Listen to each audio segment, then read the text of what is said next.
Salutations peuple de Dieu. Je vais mettre directement les pieds dans le plat en te posant cette question qui va déterminer tout le reste de cet enseignement. Veux-tu être heureux ou veux-tu être heureuse? Question simple, réponse simple. Alors, si tu réponds oui, tu es au bon endroit, on va passer un très bon moment ensemble, donc ne bouge pas, installe-toi. Si tu as répondu non, écoute, ma foi, je t'invite à appuyer sur stop, ça ne va pas le faire. Si tu es encore là, gloire à Dieu, on peut continuer et enchaîner.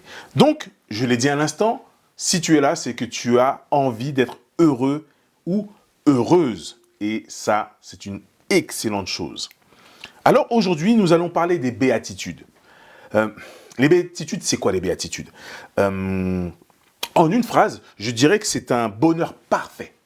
Voilà. Je ne vais pas rentrer dans la définition latine de ce mot-là, mais béatitude, ça doit sonner à votre oreille comme cela, comme un bonheur céleste, quelque chose d'ultime, d'une plénitude, quelque chose qui, waouh, on se dit, c'est pas possible, je ne peux pas l'atteindre, alors que, justement, pendant cette période de métamorphose, 50 jours pour une vie transformée, on veut démontrer que cela est possible. D'accord? Allez, on continue. Alors voilà.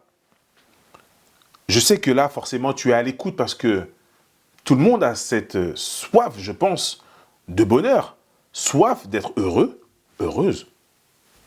Et donc, pour ce faire, Jésus nous a laissé un plan bien établi, qui sont justement les béatitudes. Et les béatitudes font partie du célèbre sermon sur la montagne, que je vous inviterai forcément à lire.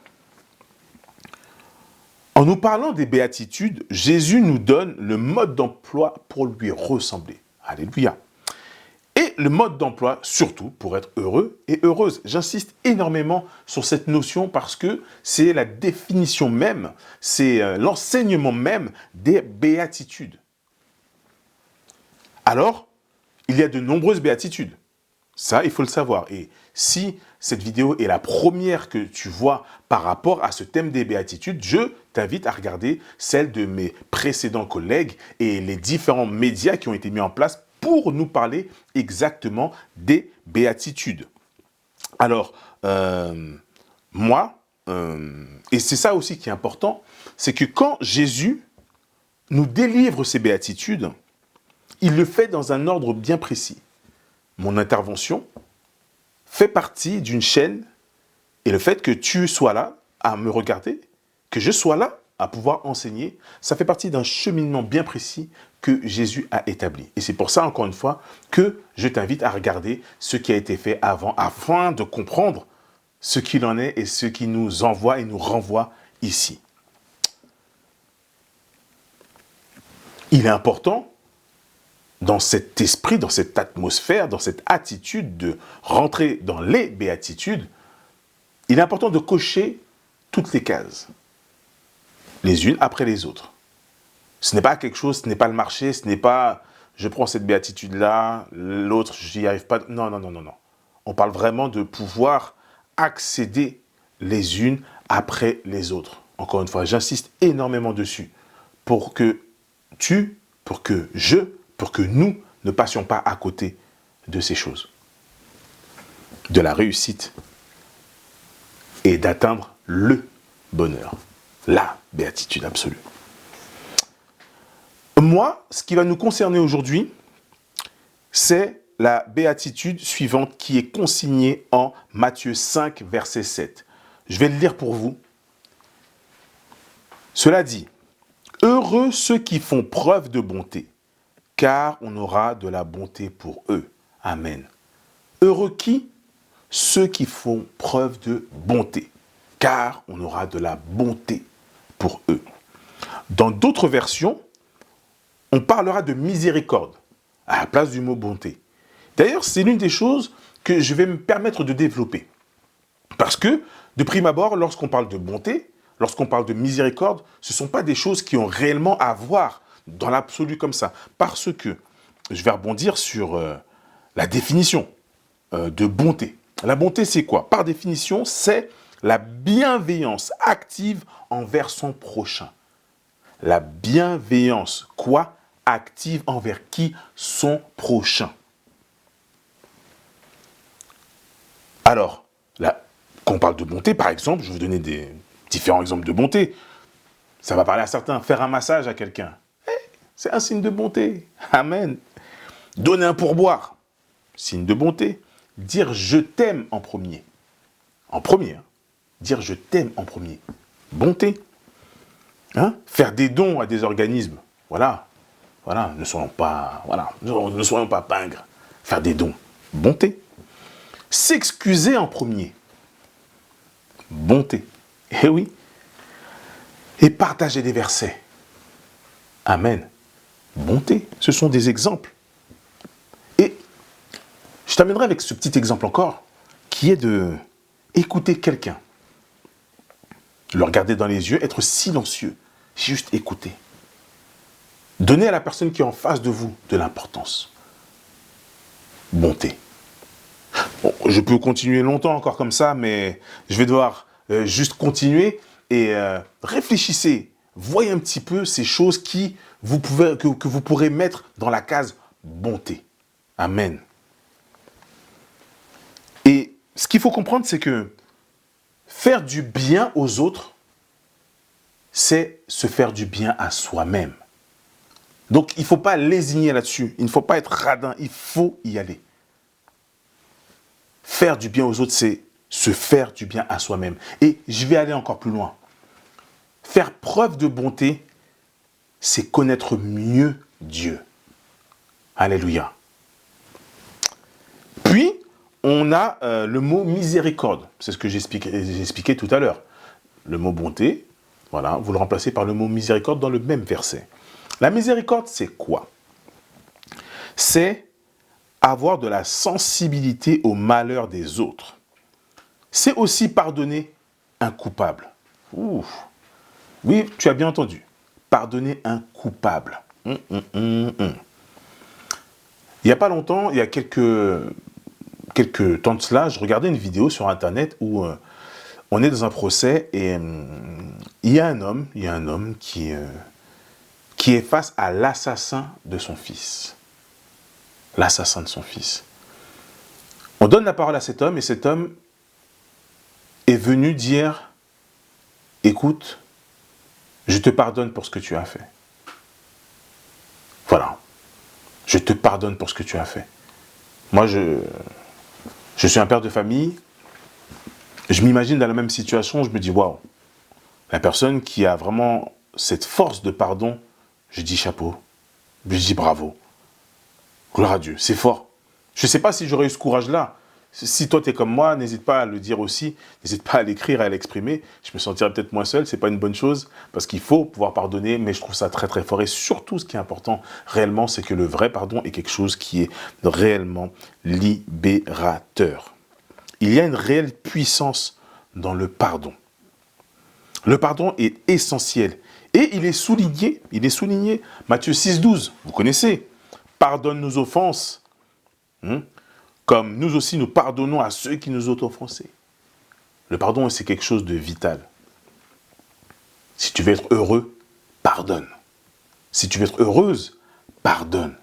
Pardonne réellement, pas à moitié. Après avoir dit cela, il y a quelque chose qui a dû normalement te faire tilt. Quoi? Tu remarqueras que dans la définition du mot bonté, ou du mot miséricorde, il est toujours question de l'autre. Systématiquement.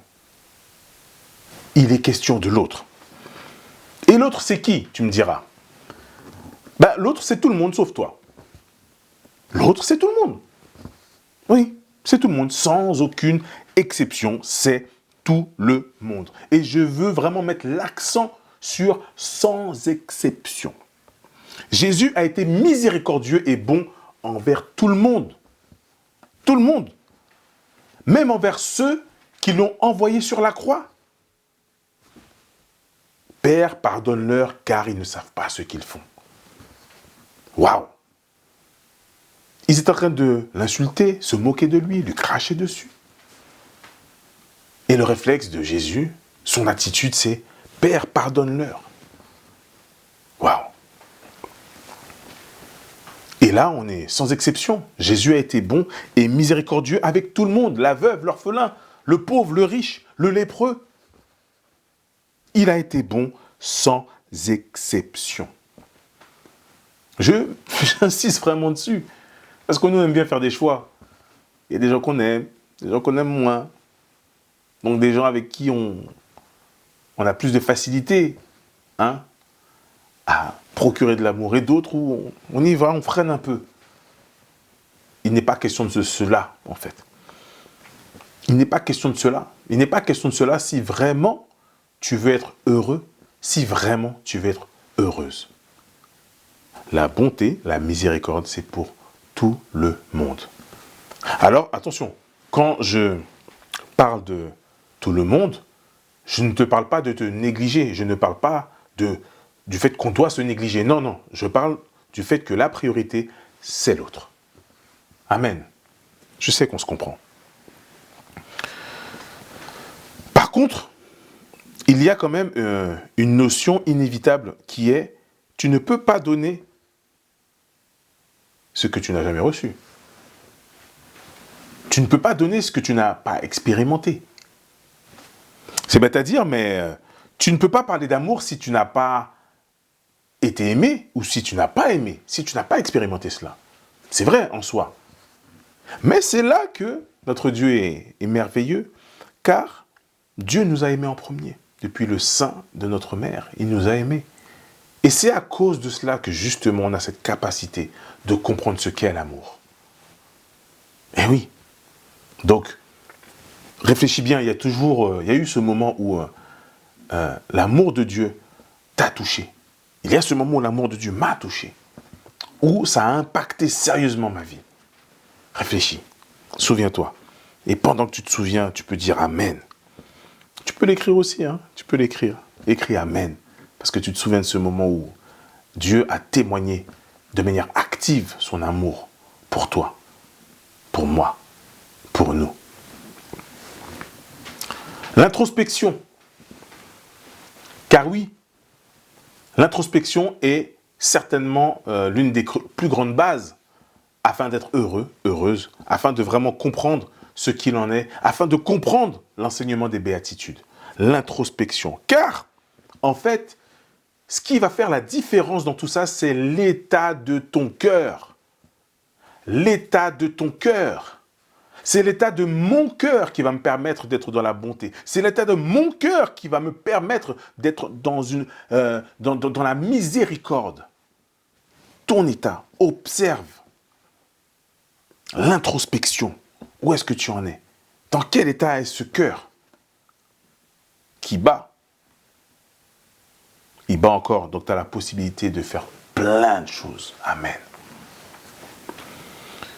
Donc je l'ai dit plus haut, imagine devoir pardonner un coupable, quelqu'un qui est coupable.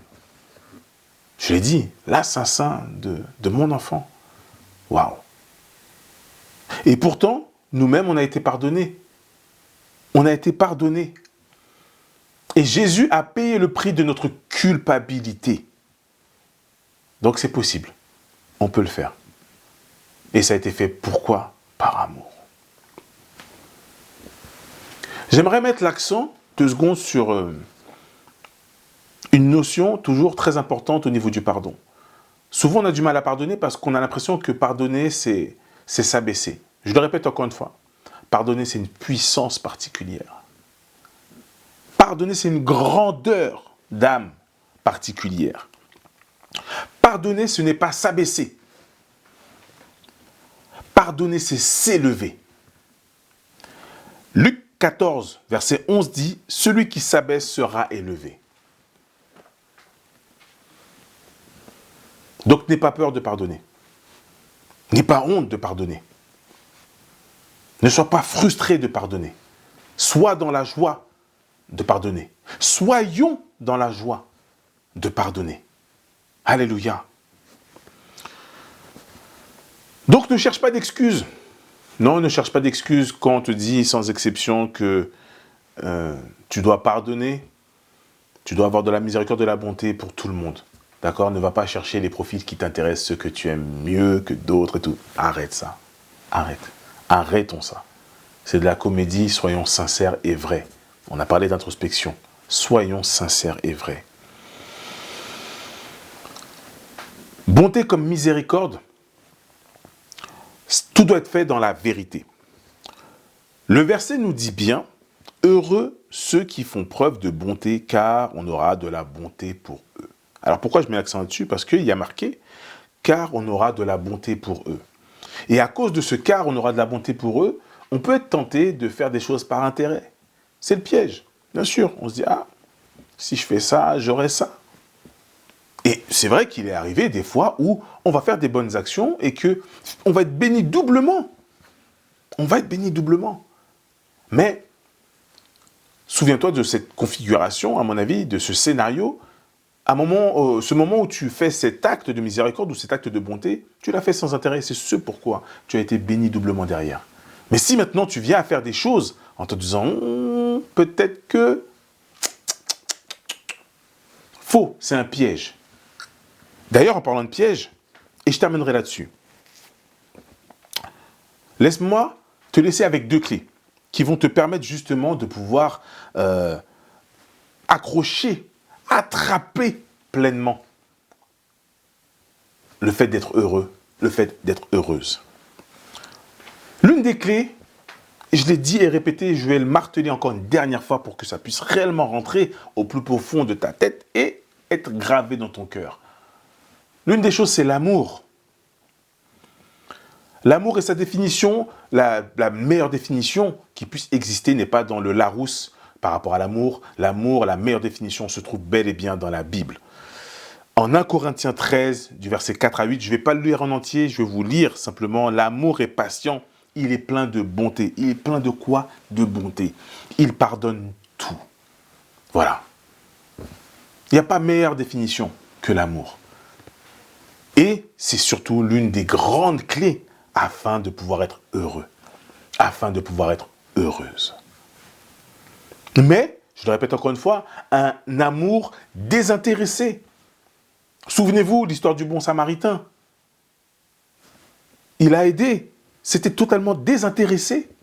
Il était détaché de toute la publicité que ça aurait pu lui faire. Il a fait cela parce que il devait agir avec bonté. C'était inscrit dans son ADN, c'était inscrit là, au plus profond de son cœur, de pouvoir aider simplement, en vérité, son prochain, sans rien attendre en retour. Donc, l'une des clés pour être heureux, heureuse, c'est l'amour véritable. Alléluia. Deuxième chose très importante, et je terminerai là-dessus. Jésus, au-delà de nous donner des recommandations, il nous fait une promesse. Alléluia. Il nous fait une promesse. Et Jésus s'engage. Et nous, en acceptant cela, on s'engage avec lui, on se lie avec lui. S'il y a bien quelqu'un, s'il y a bien un homme de parole, c'est bien Jésus. Et l'opportunité même de pouvoir se lier dans cette promesse, en acceptant tout cela. Waouh, gloire à Dieu. Il nous dit bien, si tu veux être heureuse, voilà. Donc, essaye simplement. Essayons simplement. Étape après étape. Voyons voir. Allons voir. Mais le résultat est garanti. On peut douter de tout, on peut se dire des choses, on peut toujours avoir des doutes, mais non, là, aucun doute possible. Car la promesse de notre Jésus est véritable. Car il nous donne toutes les garanties afin que nous puissions être heureux, heureuses, dans une paix réelle. Dans la béatitude. Alors voilà mon frère, ma sœur, c'est sur ça que je vais nous laisser, sur la promesse de Jésus que nous pouvons être heureux, heureuses réellement,